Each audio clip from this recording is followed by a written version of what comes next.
So here's where we left off in the last video.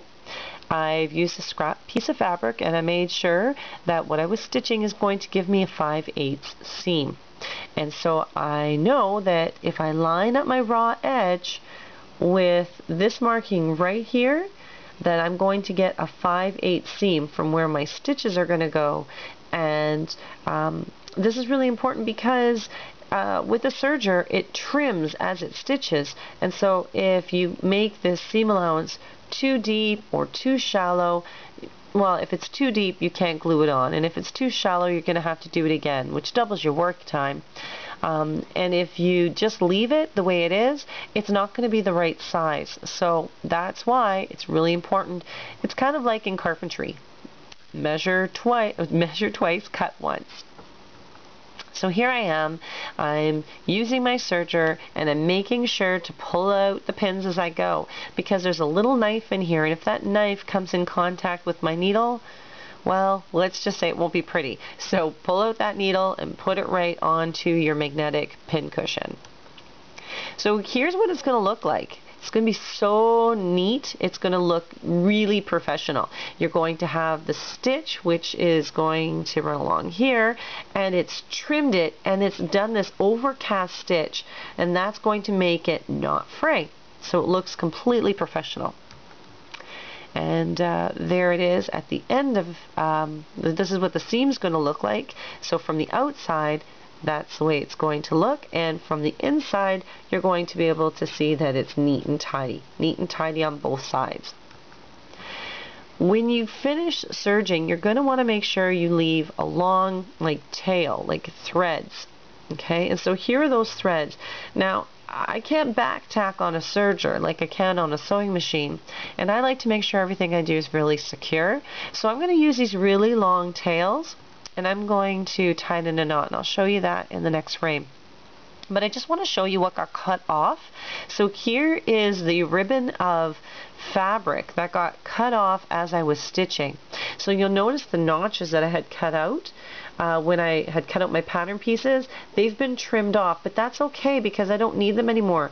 These little notches were for the pinning of what I've just done, so I don't need those. So okay, so here's that knot I was telling you about. So I've made a knot, just a regular kind of a circle, pulled it through, and I've used a pin to push that knot right to the edge of my fabric, and once it gets there, I pull it tight, and so that way my knot is right against my fabric. So there I am. These are a little out of order, but you can see there's the loop, and then I've used a pin and I've slid it down. And again, I'm just reminding you, make sure you leave a long tail of fabric, of thread, because you're going to want to cut that in half. So this piece is you're going to use to tie your knot, and this is to leave out of the end of the serger. Why? Because if you think it's a difficult thing to thread your sewing machine, a serger has 4 spools of thread. It's a lot more difficult to thread one of those, so you do everything possible to avoid rethreading a serger. So here's what I end up with. One piece of fabric that I've cut out is going to end up looking like a tube. So here's my seam, and here is going to be the crotch opening on the pants, and up along here is the waist, tapering down, and the other end is going to be my ankle area. So what the pattern's going to tell you to do, it's going to sound a little confusing in the instructions, but basically they want you to keep it if I switch it back, see how I have the pretty side out? Well, what you're going to do is you're going to put that one that's pretty side out, and you're going to insert it into the leg of the other one that is still with the ugly side out.